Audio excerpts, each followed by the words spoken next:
Beautiful soul, have you ever wanted to speak to angels? Do you believe angels can support you in your daily life? If this is you, go to my website homepage, theangelmedium.com, and sign up for my weekly angel message email.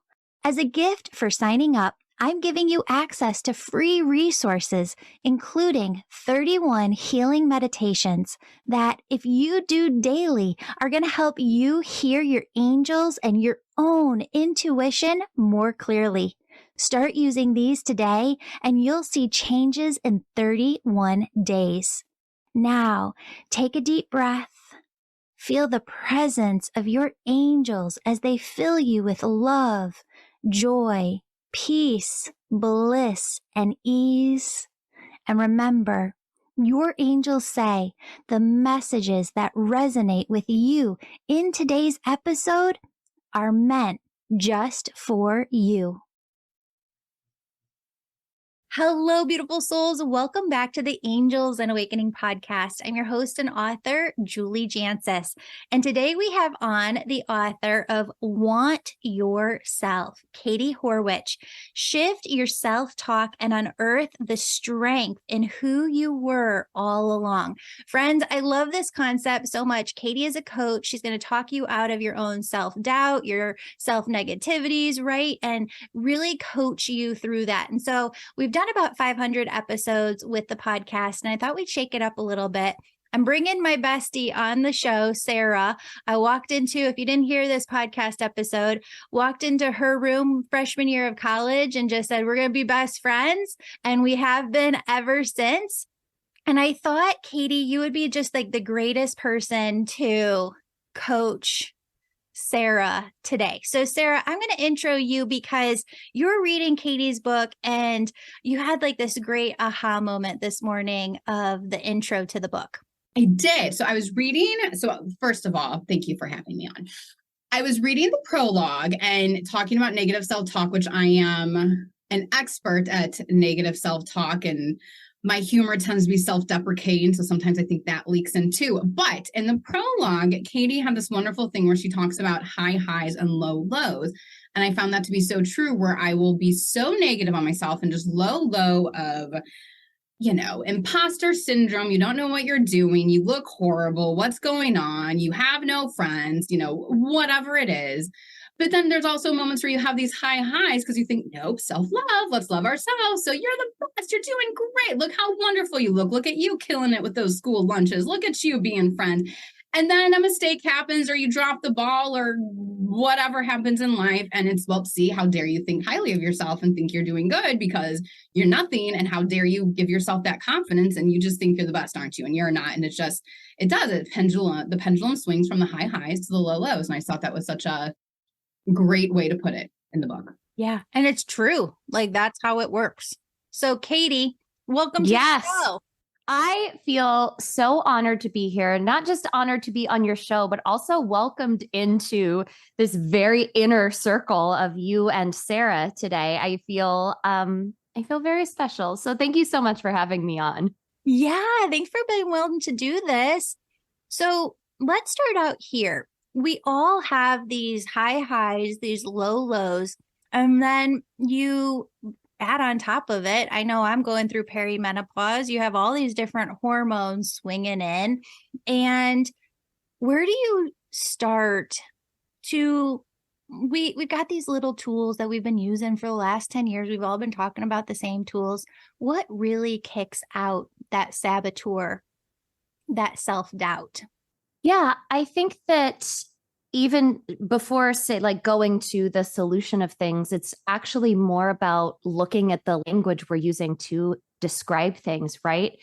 Things like you said, how do we kick out this self-saboteur? This is a big thing that a lot of people talk about, and a lot of people think that like we can stop our negative self-talk. In reality, we don't want to stop our negative self-talk, because then that means that we are robots, like we are humans, and negative self-talk is, in the book, I talk about self-talk like a language that we learn. And it's helpful to think of negative self-talk more like a dialect that we're speaking within that language, or, if it's something that has really overpowered us and has really become this narrative, this self-told story, it's all of that negative self-talk. It's like a language that we became fluent in without even realizing it. So it's not necessarily about stopping the negative self-talk. It's about shifting and making that what I've been referring to as sort of turnover rate of feeling those feelings like Sarah was talking about, I must be so bad. I like, why should I even think this about myself? Why should I do this? Taking that and shifting quicker. So not never thinking those things, because that is a very unrealistic goal, but working to bounce back, if you will, quicker, because we can get into this sort of like negative self-talk loop within the negative self-talk loop of, I'm saying these things, I should know better than that. I must be a horrible person, that I can't deal with this within myself. So we end up having these feelings, and then the feelings about the feelings, and then the feelings about the feelings that are about the feelings. And it becomes this mess that we sort of feel like we are trapped by, when really it's just about uncovering the bits and pieces and getting curious and finding the information that's under there, so we can start to learn that more proactive language. Perfect. Sarah, what's coming up for you kind of as you're hearing Katie talk and as you're going through life right now, that maybe you want to dive into some more specific examples of life and how we unpack that there? Great question. Not sure, but we'll talk it out. So first of all, the spiral I relate to, because it's like, yes, you have the negative self-talk, and then you feel negative about having the negative self-talk, and how dare you talk negatively about yourself, and you're supposed to love yourself and love self-love and love. And then it's just, there's no win. It seems like there's no win. I don't know if I have specific life examples. Like right now for me, I am over capacity. My bandwidth is non-existent between work, and work is super busy right now, which, isn't it for everyone, but truly I do have major installs going on. And then kids, I have 2 little kids at home. I have a first grader. I have a just turned 3-year-old on Tuesday. So we're dealing with going from being, baby to toddler to teenager phase. We have going from being a little kid to actually in school, and all the emotions that go with that, and the transitioning of that. And then I have a husband that I shouldn't have to, but I want to meet his needs and, be a great partner to him. And I have parents, like over the weekend, we had my mother's 70th and my daughter's birthday party, and who's going to make the cakes? Me. And who's going to feel stressed out and feel like she's messing everything up? Me. And, it's just, there's, so as I'm talking out loud, pressure, I think I put a lot of pressure on myself and then beat myself up when things don't go perfectly. Weird. I mean, that all makes perfect sense. I think any one of those things that you just mentioned would be a big thing by itself. And you have them all happening at once, which sort of is kind of like life, right? Like when it rains, it pours. When the sun is shining, it's like glaring. Life just sort of comes at us. And I think what you mentioned about having no bandwidth and sort of being not at capacity, but over capacity. Mm-hmm. You also talked about how you have a tendency to self-deprecate, and self-deprecating, whether it's humor or ways that you talk like more colloquially to bond with other people. I'm not going to say like those are bad things. First of all, those are literal studies show that we bond stronger many times over negativity than over positivity. So if you look at it from just like a brain perspective, your brain says, oh, I'm going to connect with these people if I self-deprecate. Like that'll be an easier connection. So you're on your own side. You're looking for all the good things. And also and with work, with the 2 kids, happy belated birthday to your kid, by the way. Also, your mother's 70th, you said? Yeah. Yeah. So happy belated to your mother as well. So you've got like all of these different mini and mega milestones. it makes sense that the language that you're sort of, I don't want to say reverting to, but leaning on to support you is the one that you've become fluent in and that you have been practicing. And I think that's why I'm so passionate about, even when people say to me, because there are these people who are like, I have done so much, air quotes, work on myself. I don't think that I have negative self-talk at this point in my life. I'm like, no, no, no, no, no. First of all, again, you're a human, not a robot. And also, life is going to happen. And there are going to be moments that sort of throw you for a loop. And shifting your negative self-talk is a practice, literally, like you have to practice it. So it makes perfect sense to me. I don't know if this is any consolation, but that is what's coming up for you right now. It's not actually about what is happening in your life. It's that you are so over capacity that the thing that actually feels the most familiar is the negative self-talk and the self-deprecation. Because like you don't have to think about that. That's just how you naturally are in other scenarios outside of this. Does that make sense? Yeah, it's the ugly old pair of sweatpants that we all go to when we're feeling crummy and we want to put it on, and they may not look good, it may not be pretty, it may not be nice, but for the moment you feel okay. And when you know, for me, beating myself up internally, internal dialogue is the gross old comfy pair of sweatpants. Yeah. Oh, I love that analogy because it's also like, and I think a lot of this experience this, you know, in 2020 in particular, when we are used to putting on the old sweatpants. And I am a big fan of the sweatpants life, the laying on the couch, the staring at the ceiling, all of that. But when what you're putting on over and over, and then like what happened to many of us a few years ago, you end up having to put on what I call hard pants. So they are not stretchy. They are usually not like tufted and cozy on the inside like sweatpants. It starts to feel like you put it on, you're like, oh my gosh, this is so uncomfortable. These are so uncomfortable to put on. Or maybe, God forbid, you have to go to like a fancy event and wear something that is more formal. Then it feels like, oh, I'm not comfortable in this because all I've been used to is going to the sweatpants. It's not that those clothes don't work on you, because that's the negative self-talk and sort of the narrative that can start, right? Well, there must be something wrong with me.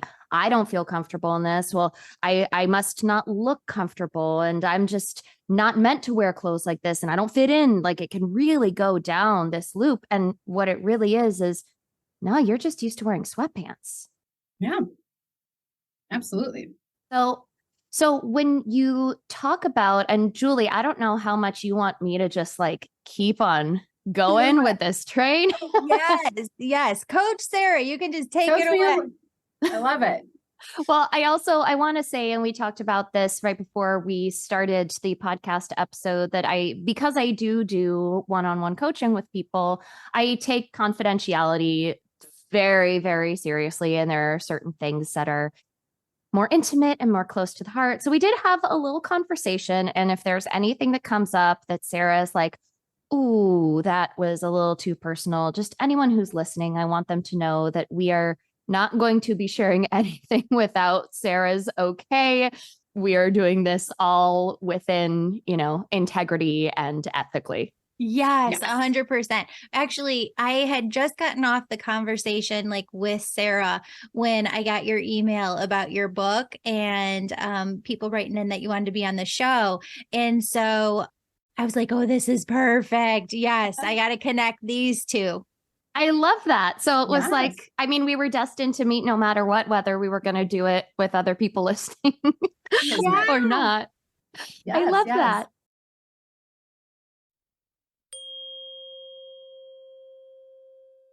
Did you know I give away a new free reading each month to a listener who leaves a 5-star rating of this show on Apple Podcasts or Amazon?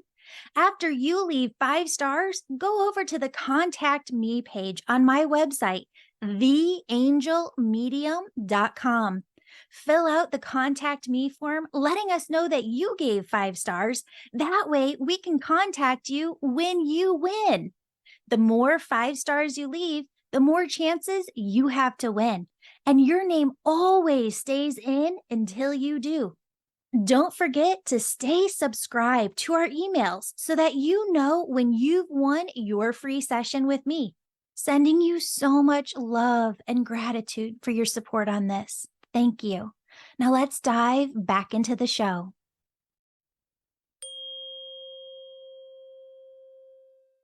So I guess, Sarah, my question for you is, I mean, there's two parts of this. You say this is something that I don't know if you actually use this word or not, or if I'm putting words in your mouth, but that you struggle with, or that's present in your life. It seems like it's something that bugs you. Am I correct? Yes, because I am someone, which I'm assuming most people have this, maybe not. I have a constant running dialogue in my head. I always have. I can't remember not having just a running dialogue in my head. And it tends to be pretty negative, and it tends to be self-doubt, and tends to be just, negative. I've always struggled with it. And I have been in therapy, and it's, affirmations and daily affirmations. And just when you get those negative thoughts, you substitute something positive in, which, okay, but then that just becomes one more thing to fail at. And then you can just go back into the cycle, right? But yeah, and I like how you're saying that no matter, you're going to have negative self-talk, right? Like that's just, and I don't think that's necessarily a bad thing, because if it's only positive and how great you are, then I feel like that's just egotistical and probably not the best either. However, there must be some fine medium area there. But yes, no, I've always just beaten myself up. I just always feel like I'm not good enough. I haven't done it right. I always am failing. I'm always doing something wrong. I just never think, whether it's physically, emotionally, professionally, motherly, like whatever role I'm in, I always feel like I'm letting someone down and not doing it right. Do you literally always? Are there times where you don't feel like you're letting someone down? I would say 90% of the time, not always. That hyperbolic. I would say almost always. Okay. I feel like there's probably like an hour a week where I'm like, okay, I got something. I did. Cool. Something. Yeah. Tell me about that hour. I'm not saying a consecutive hour. I'm saying bits and pieces here. Tell me about the cumulative hour. The fact that I every day manage to get a little note into my daughter's lunchbox. I feel like, yay, I'm being a good mom. I did that. Or when, okay, maybe it's just the lunches. No, or like getting my kid, like whenever I get the kids to school on time, which is every day, or, when I'm getting them ready for just when I'm doing like the good mom stuff, that's when I feel like, okay, I've got this. I'm doing it. Cool. So it sounds like, I mean, at least those two examples, and then sort of how you wrapped that up. It sounds like it has to do with your kids, really. Yes. Yeah.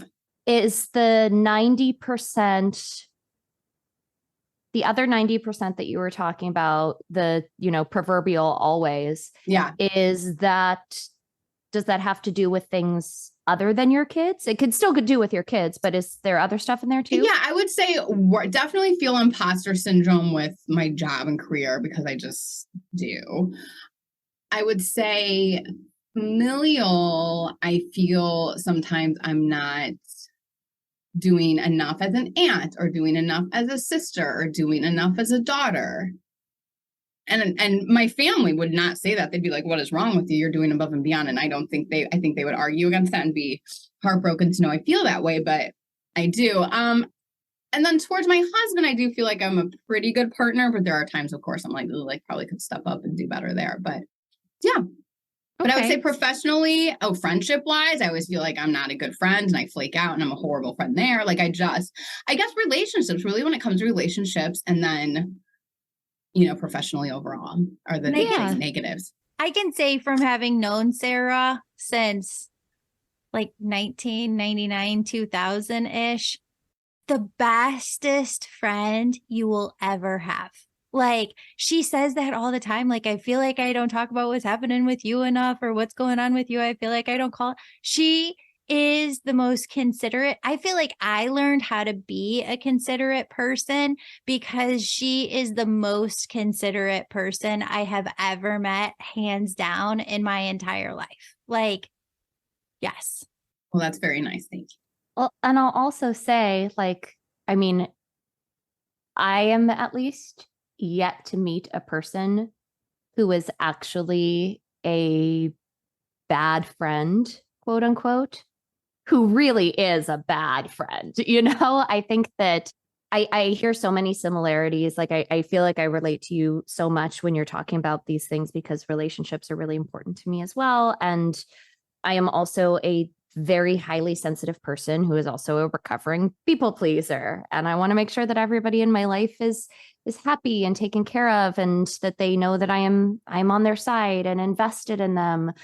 And when we're thinking of those things, it's sort of like those are very open-ended big things, right? So it makes sense to me that the 10% where you're like, cool, I feel like I've got it. These are more finitely concluded events. I put a note into the lunchbox. Therefore, the note is now in the lunchbox and my kid is going to get that. And that is a thing that happened. I got my kids to school. They are now at school. That's different than this sort of big, open, obtuse thing of, am I being a good enough friend? Am I being a good enough coworker, daughter, wife, aunt, whatever you want to say?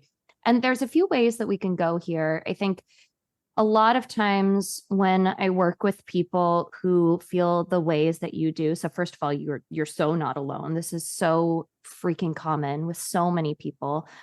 This idea of enoughness is really interesting to dive into because I think we say it without actually knowing what enough would be. And I think this alone, look, we're not looking to basically like, Katie, change my life in the course of 40 minutes. But what I hope to provide is maybe just some things to think about in a new way.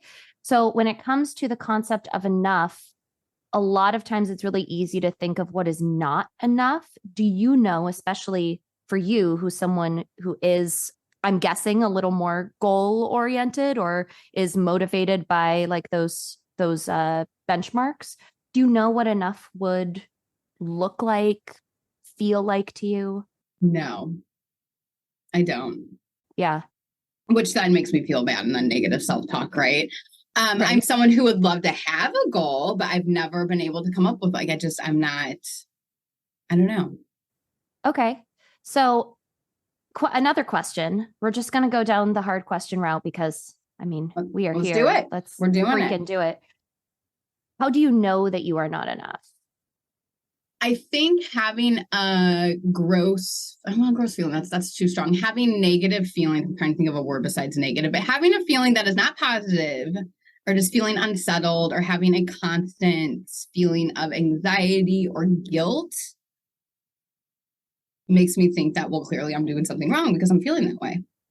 Okay, interesting. So it's the uncomfortable. I really like that you said the word unsettled because that's not, I mean, you said negative, you said, I think, gross before, you said guilt, but unsettled is like, I want to double click into that. What does it feel like to you to be settled? I don't know if I ever have felt that way. I'm not saying there haven't been brief periods of time throughout life where you feel, like I can imagine, like on my wedding day, I felt happy and settled and fine because that's all I cared about was marrying the love of my life, or like when my daughters were born, like on those very like momentous, special moments. Yes, I felt settled and happy, but as far as like day to day, I don't. I'm constantly thinking I should have done this, I could have done that. What did I do wrong? What am I forgetting? What is going? Like I just constantly have that inner monologue of you didn't do enough. You didn't do enough. There could always be more done. But here's the fun flip side. I'm also someone who enjoys chilling on the couch, watching TV and binging. And could I be doing? And then it's like, well, look at me being a lazy person, not doing what I could be doing. And right now I could be doing something else. But nope, you have to be lazy and sit on the couch and relax, don't you? And it just, being settled is not a feeling I understand or know. Yeah.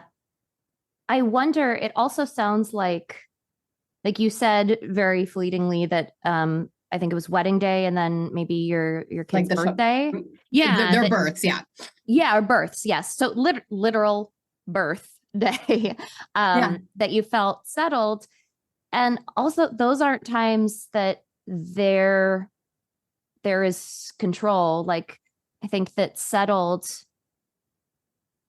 there's a relationship to sort of unpack around, like, again, the feelings about the feelings. So the unsettled feeling, and then the feeling that must be a bad thing, because you said, like, I don't know if I was actually unsettled in these other times, but I don't know. Were there ways that you felt that made you feel more filled with, I guess, ease at those times?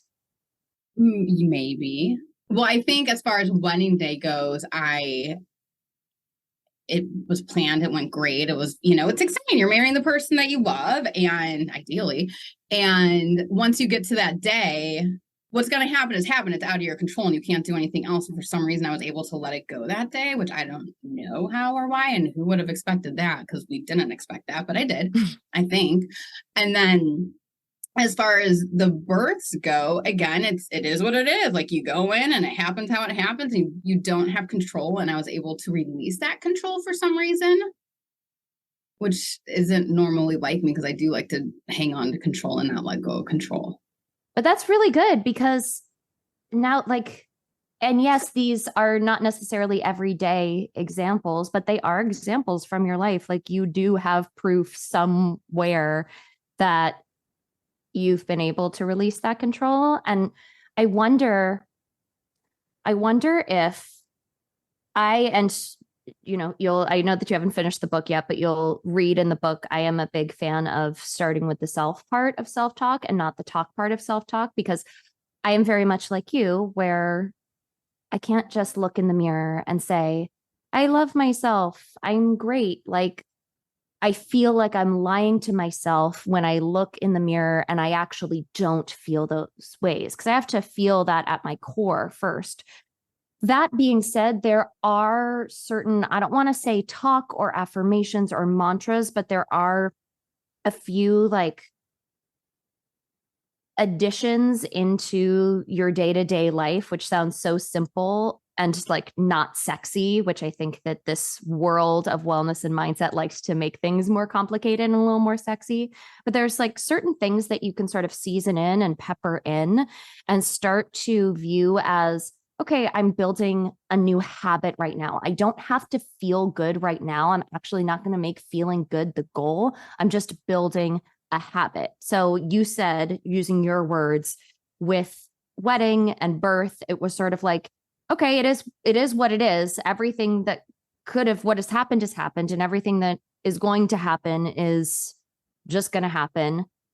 I wonder if you can take some of that into your day-to-day life and tell yourself it's okay to feel whatever way about this, because this is actually, the focus isn't about the feelings right now. It's about the habit building. Sort of like working out. Like, when you want to start working out, it's really hard to start and love working out. But the goal isn't to love working out or to, I don't know, build the strongest muscles. The habit is to go to the gym or step out of the house or pick up the weight. It doesn't actually matter that you are picking up the strongest weight or that you love it or even that you look forward to it. Like, I don't care actually about looking forward to it. Like, you could hate it and you can fight it, but the fact that you go that's the first step of any habit building. So I wonder what would happen if, in these moments where you're feeling like you're not doing enough or you're not being a good enough fill in the blank, I wonder if practicing that, oh, well, okay, maybe, but maybe not. It is what it is. I'm going to sit with that and I'm going to just practice doing that. And I hate this. This is so uncomfortable. This is not my favorite thing. Why did I agree to be on Julie's podcast? I still love her and she's still my best friend. But I wonder if just building that habit or practice into your day would start to give that narrative that you've created a little more support.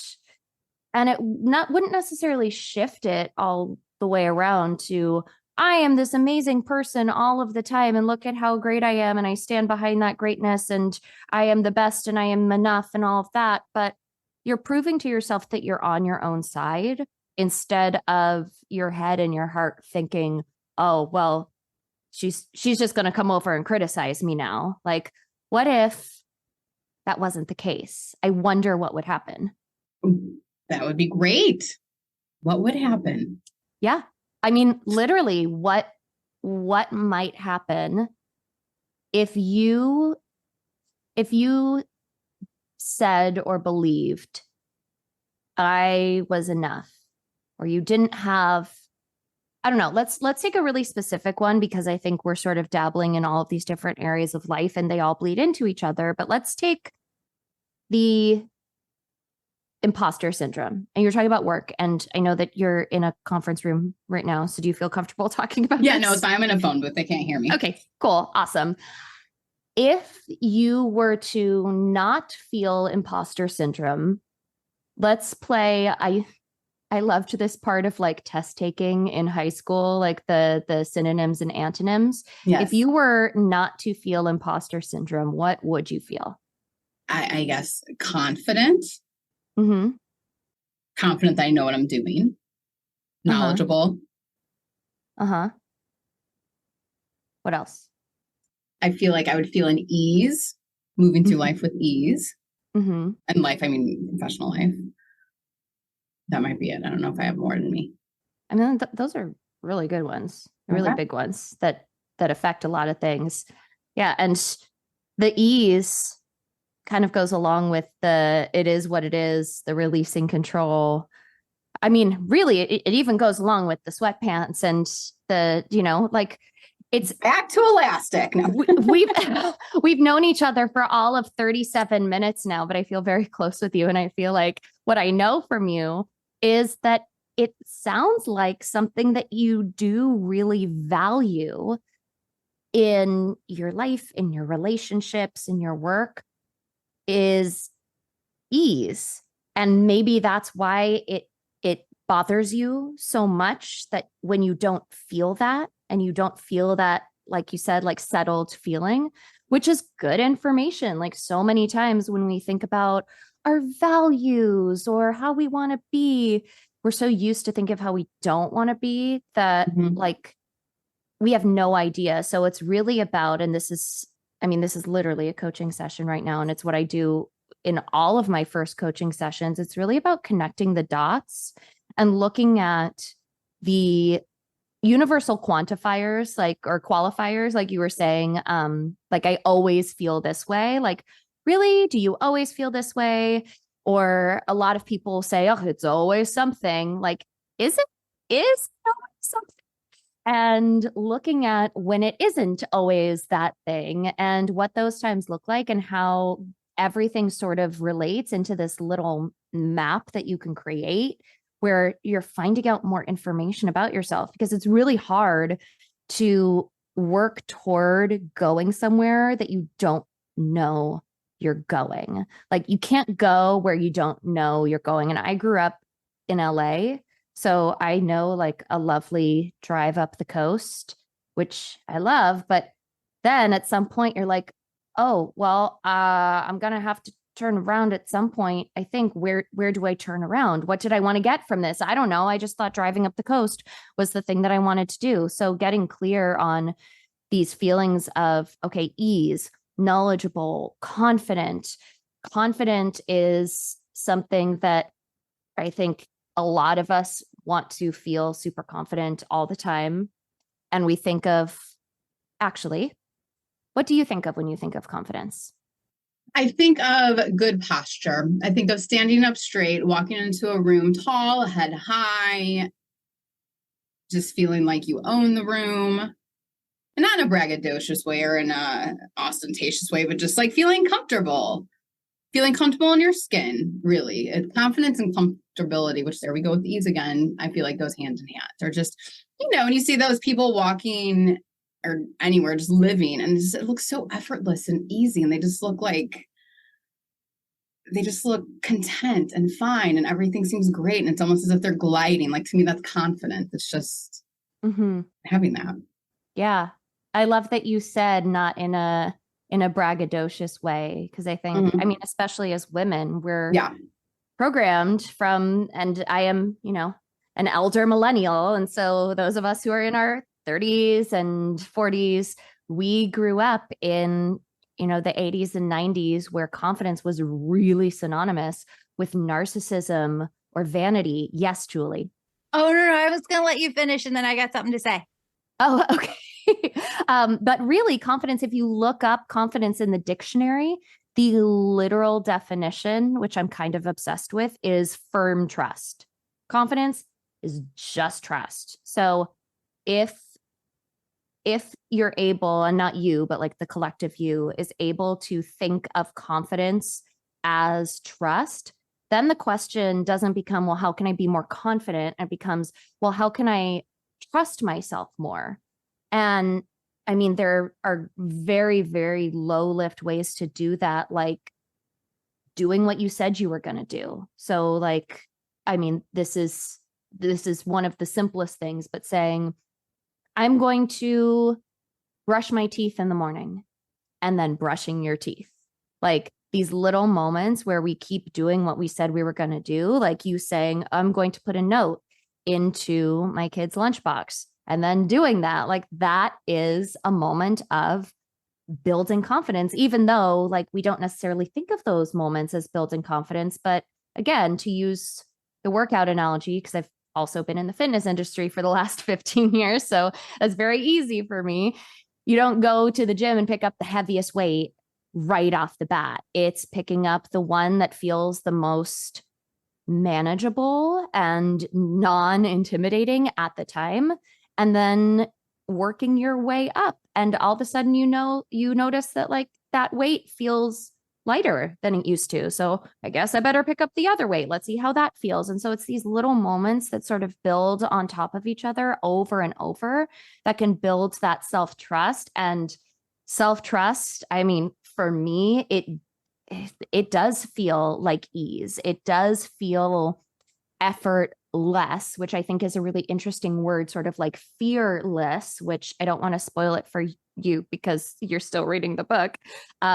But I define fearlessness as when the fear that you have is less than the faith that you have in yourself. It's not fear empty or fear not or effort not, it's effort less. So I think also giving yourself that grace to remind yourself that, yeah, there will still be some effort that comes in. It's about being effort less, not effort more, can also be a really just an interesting sort of tool to add to your toolkit in these moments where you're feeling like, okay, this is so hard. Okay, well, where can I pull back the effort here to make this a little more effort less?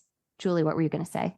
So not to take away from like how Sarah feels, but just to kind of like, this is very eye-opening, like just having known you for so long, because Sarah is the person who is always like dressed to the nines and like dressed to kill. And just, I think that she radiates confidence, even like more so than I do. I feel like she's a person who feels very comfortable, or from the outside looking in, like that's what I would have always thought. So not to like take away, but I think this is really eye-opening too, because you could be close to somebody for so long and not really recognize like how they feel, and sometimes maybe even bypass, because from the outside looking in, it looks different.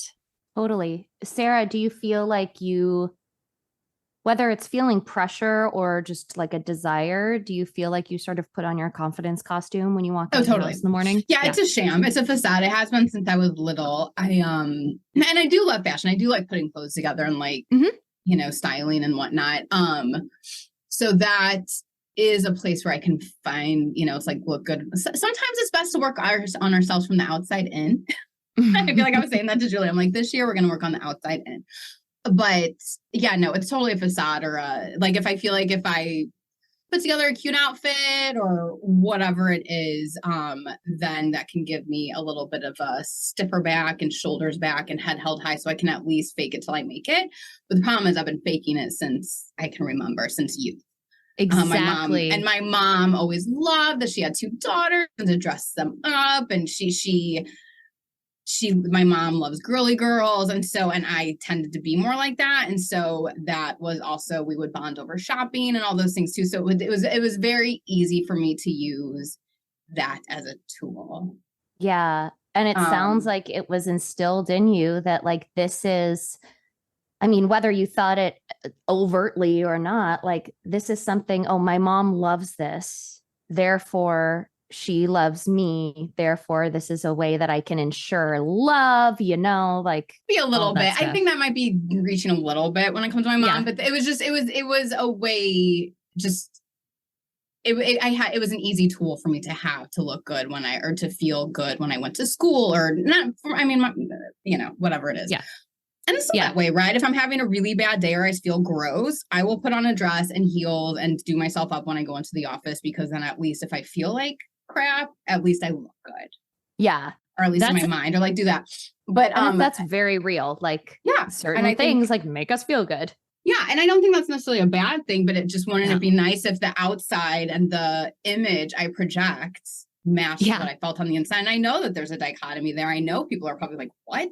I mean, growing up, it was, never have to worry about Sarah's self-esteem. Oh, don't have to worry about her confidence. If I'm talking, it's like, and she's humble to boot as a joke, when it's like, no, actually, I'm being boisterous because I actually feel quite the opposite. But this is just being loud. Yeah. And, don't actually see, don't look over here at what's really going on. Just look at the dog and pony show, if you will. Right. Yeah. And like for anyone who's listening, just like a little, like putting a little pin in when you said, like, I think that's a stretch with my mom, like anyone who's listening, I think it's not so much whether it's a stretch or not. I think the bigger question is like, how do we relate to these stories that existed in our life, no matter like what the other people thought? Because also, I mean, this is a perfect example, like of people thinking, oh yeah, Sarah's this, Sarah's that. And you're like, actually, you have no idea. Like so many times we don't know what people are thinking or feeling or what their intentions were. But yeah, to go back to like working from the outside in and, putting on the confidence costume. I'm so happy that we're talking about this, because I think you hit the nail on the head when you said, I've been faking it till I make it. But then the problem is that I've never made it. Yeah. And I'm now 41 and I truly can remember being 5 and putting on my, favorite outfit and just whatever. And just, it's, this has been my whole life. Yeah. And I think that that's a very common experience, and not just common, but I think that it's a very common suggestion that's made to people of, well, you just got to fake it till you make it. And you have to pretend to be this way, but then you're not actually honoring your feelings through it all. And so you're creating this disconnect when, I mean, look, I am a part of the Beehive. And so I am a fan of asking, like, what would Beyonce do? However, when you're only asking what would Beyonce do and you're never figuring out, okay, what would I do? Then you're not developing that self-trust and that self-confidence. So I wonder if like and I'm not pulling from thin air here, like you literally said it yourself. I wonder if when you're putting on a dress or an outfit or doing a certain thing, you say that you do it because it makes you feel good. I wonder if you can sit in this makes me feel good versus this is going to, and I don't know if you do this, but this is going to make me confident. I wonder if something that, to go back to wedding, birth of the kids, the feeling, the 10% of ease and settledness that you said that you did feel, that also feels like it was, and this is sort of like a buzzy word, so I don't want to use it without really, really diving in, but we don't have 3 hours together, but the word presence, like it sounds like you were really present. And so I wonder if, I'm not telling anyone to force presence and like, I am going to be here now. And if I think of anything else, then I've done presence wrong and I'm such a bad person. Like, no, it's not about that. But I'm wondering if certain things where you say, okay, I'm going to put on this outfit because I want to be confident, that's still looking in the future saying, okay, I'm going to put this on and sort of like fingers crossed. What about I'm going to put on this outfit because this makes me feel really good right now.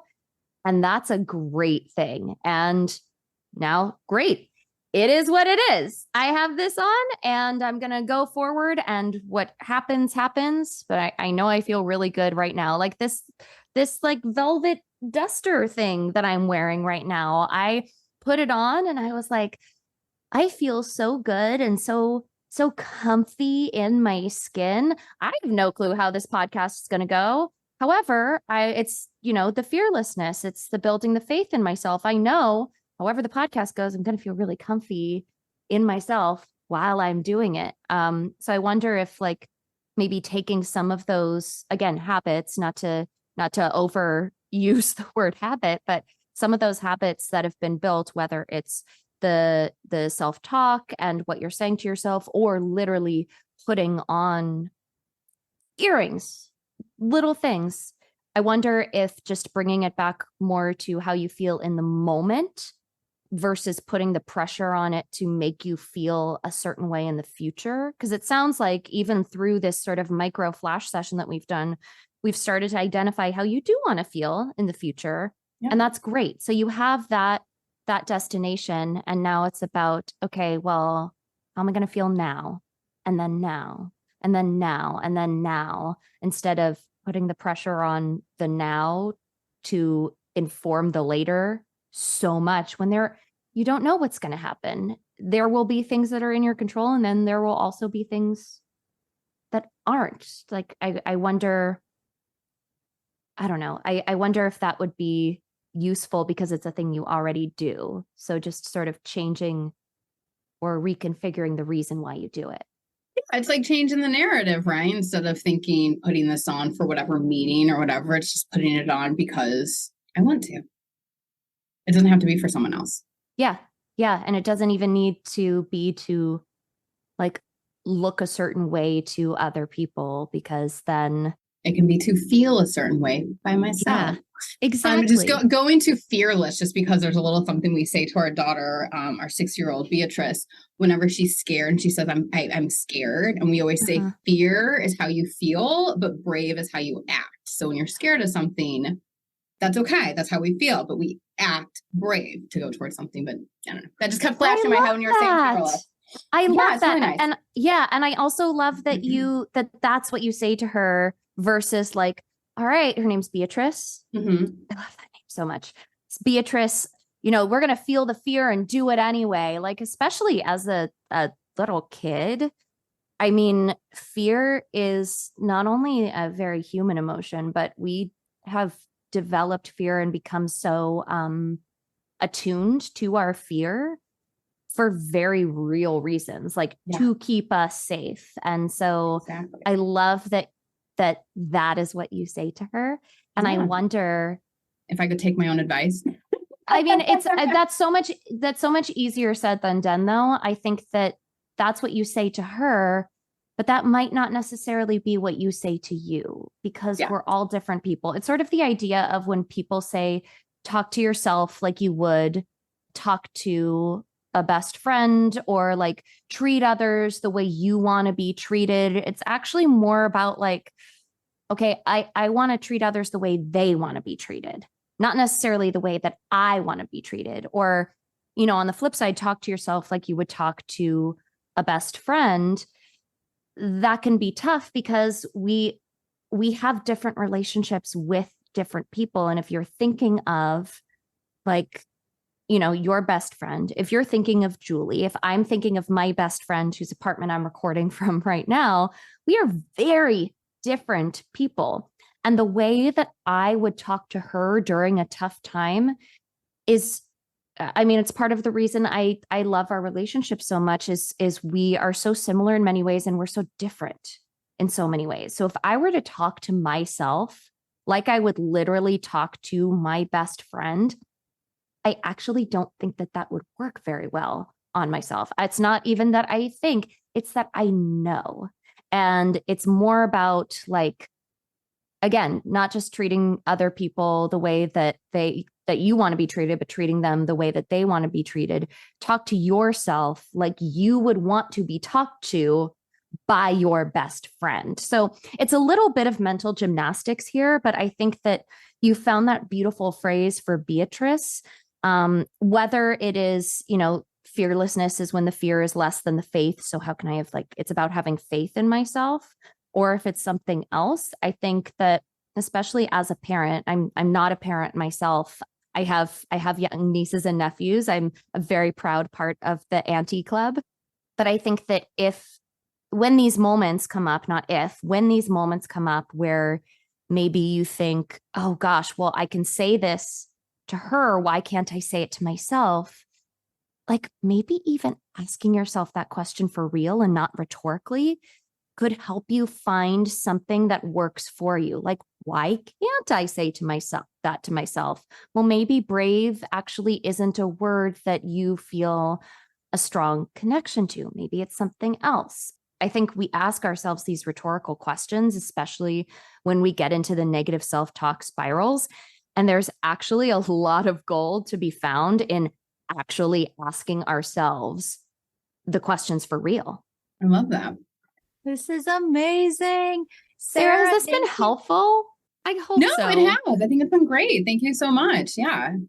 It's been very eye-opening. And I love confidence is trust. And like, how beautiful would it be if we could trust or I guess I should speak for myself. If I could trust myself to have myself, like I, as much as I'm like, I feel like I'm not enough of a friend. I'm not enough of a, whatever. I also do know that I am a pretty good friend and I am a pretty good daughter and I'm a pretty good aunt. Like, I think I'm pretty good at it. And like, if I could take an ounce of the effort I put into my friendships outside of myself and put that into myself, that would be great. But then again, that just then triggers me into another spiral. Yeah. Why am I not doing that? And totally. And like I said at the beginning, it's not just this. That's why I wrote a book on it. Like, it's not this sort of like light switch, like, all right, like all better now. I guess I'm good.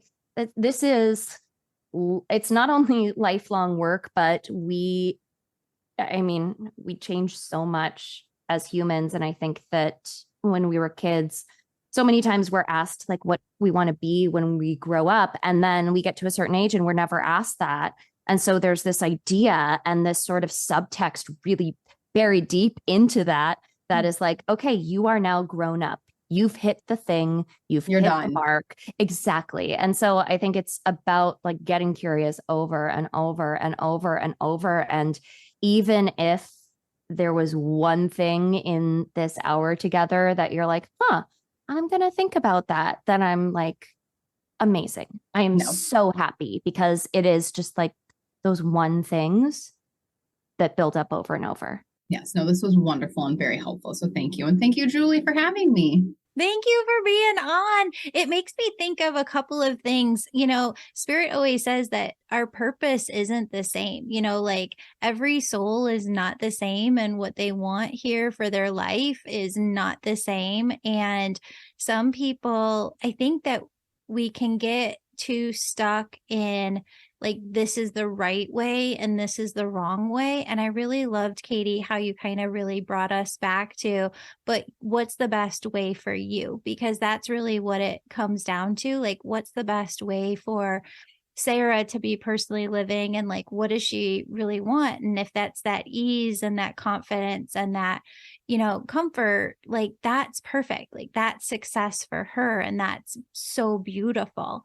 And I've been seeing a lot of folks too recently that Spirit's just been bringing my way of people talking about how they were 50 or 55 or 60 before they really came into that for themselves. And I love that you guys brought it around to this point of we really do need to keep asking ourselves, who do we want to be? Because it changes. Who do you want to be when you grow up? You can get to that point at any point within your life. Yeah. And taking this goal of, I think that especially in sort of the space that we are in right now with this podcast, we can be asked these questions or be told these phrases rather of like stand by who you are, like know who you are, love yourself. Like those are really, really beautiful phrases, but they're really hard to put into practice.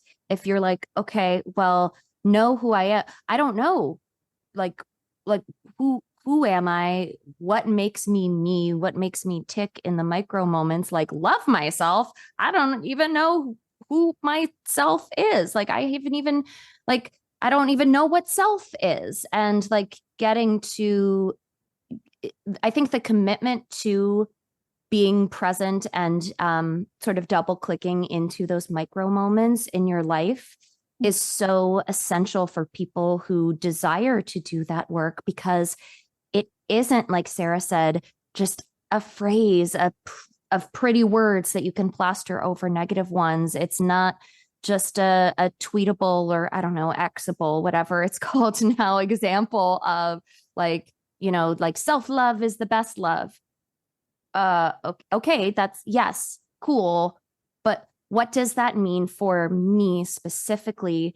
That invites a whole other host of questions. And so I would really encourage people, if they start to go down that negative self-talk loop when they feel like they should be a certain way, or they should have these concepts when it comes to self-esteem sort of like handled, so to speak, by now, I'd really encourage them to embrace that there is a whole ecosystem underneath to explore, and say, okay, we'll get to that self-love thing later. Let's talk about what's underneath that so that we can really embrace it. Yeah, I'm so glad that you went there, because it went to a new depth. And I'm so glad that we got to peel back those layers and just reach that depth here today. Katie, you have this wonderful new book. It's out by the time that this podcast is being released. It's called Want Yourself, which is fantastic. Tell everybody where they can find it and where they can find more of you.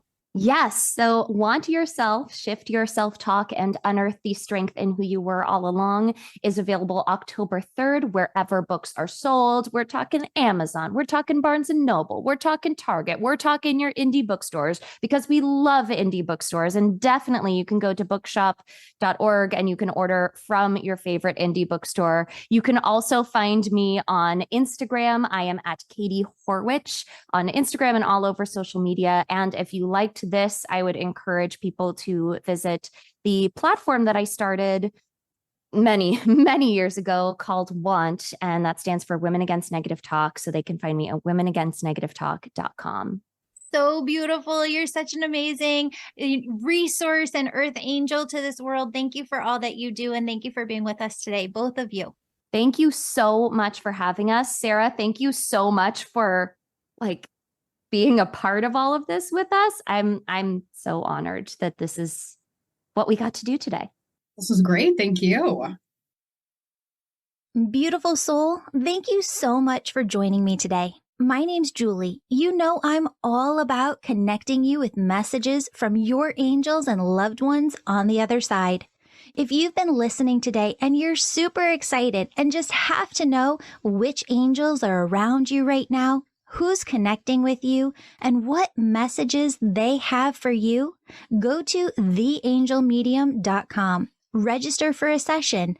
You can do a reading with me or a member of my team, and we can help you in making sure that your angels are doing the very best they can to support you and guide you to your best life. If this sounds like you, virtual sessions, they're only offered on my website. Sign up today. And if you're the person who's really excited, you can sign up for my Angel Reiki School to become a certified angel messenger. That's for the healers among us who feel called to grow their intuition to the max and serve humanity with their gifts. You'll learn Reiki, mediumship, how to deliver angel messages, and how to get clients.